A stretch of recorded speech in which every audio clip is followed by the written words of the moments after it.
নমস্কার, this is how ভাই। তো চলে আসলাম নতুন একটা ভিডিও নিয়ে। তো আজকের টপিক হলো আমাদের সাদৃশ্য পরীক্ষা বা অ্যানালজি টেস্ট, যেটা রিজনিং আর জিকে দুটোতেই কাজে লাগে। যেমন ফার্স্ট প্রশ্ন আছে, আমাদের 15টা প্রশ্ন দেওয়া আছে, তোমরা মুখস্থ করে বাড়িতে বসে। কেমন দেওয়া আছে? অ্যামিটার দিয়ে কী মাপা হয়? তড়িৎ প্রবাহ। ক্যালোরিমিটার দিয়ে কী মাপা হয়? তাপ। হাইগ্রোমিটার দিয়ে কী মাপা হয়? বায়ুর আর্দ্রতা।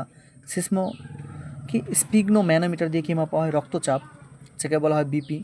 ল্যাক্টোমিটার দিয়ে কী মাপা হয়? দুধের শুদ্ধতা। থার্মোমিটার দিয়ে কী মাপা হয়? তাপমাত্রা। ব্যারোমিটার দিয়ে কী মাপা হয়? বায়ুর চাপ। রেন গজ দিয়ে কী মাপা হয়? বৃষ্টি। ভোল্টামিটার দিয়ে কী মাপা হয়? বিভব পার্থক্য। সিসমোগ্রাফ দিয়ে কী মাপা হয়? ভূমিকম্পের তীব্রতা। স্কেল দিয়ে কী করা হয়? যেটা আমরা নর্মাল স্কেল মাপি, কী করা হয়? দৈর্ঘ্য মাপা হয়। স্ক্রু গেজ দিয়ে কী মাপা হয়? কতটা মোটা আছে, ঠিক আছে, মোটা পা বলে। তারপরে কী আছে? ওডোমিটার দিয়ে কী মাপা হয়? গতি। আর প্লেনোমিটার দিয়ে কী হয়? সমতল পৃষ্ঠের ক্ষেত্রফল। এই 15টা প্রশ্ন তোমরা মুখস্থ করো, ঠিক আছে। এটা আমাদের রিজনিংয়ের অ্যানালজি টেস্টের বা সাদৃশ্য পরীক্ষার প্রথম অধ্যায়ের প্রথম প্রশ্ন।